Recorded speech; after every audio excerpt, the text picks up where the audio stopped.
পুত্রবধূ মীরা কি তার দায়িত্ব পালন করেছে? আপনি বিচার করুন। জমির উদ্দিন, বয়স ৭০। 10 বছর আগে স্ত্রীর মৃত্যু হয়েছে। একমাত্র পুত্র সুজীব, পুত্রবধূ মীরা ও নাতি রনিকে নিয়ে জমির উদ্দিনের পরিবার। জমির উদ্দিন তার সব জমি জমা বিক্রি করে 30 লক্ষ টাকার বিনিময়ে ছেলেকে ইতালি পাঠায়। বদলে যায় পুত্রবধূ মীরার জীবন। সাজগোজে পরিপাটি ছেলেকে নিয়ে শহরে থাকে, নামি দামি স্কুলে ভর্তি করায়।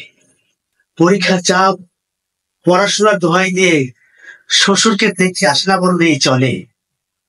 জমিটার দিন পড়ে থাকে একা, নানা রোগে জর্জরিত।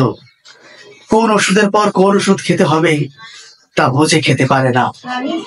তাই একদিন সব ওষুধ মুঠে নিয়ে এক ঢুকে খেয়ে ফেলে। ছটফট করতে থাকে জমির উদ্দিন। এক সময় ছটফটানি থামে, তবে চিরতরে।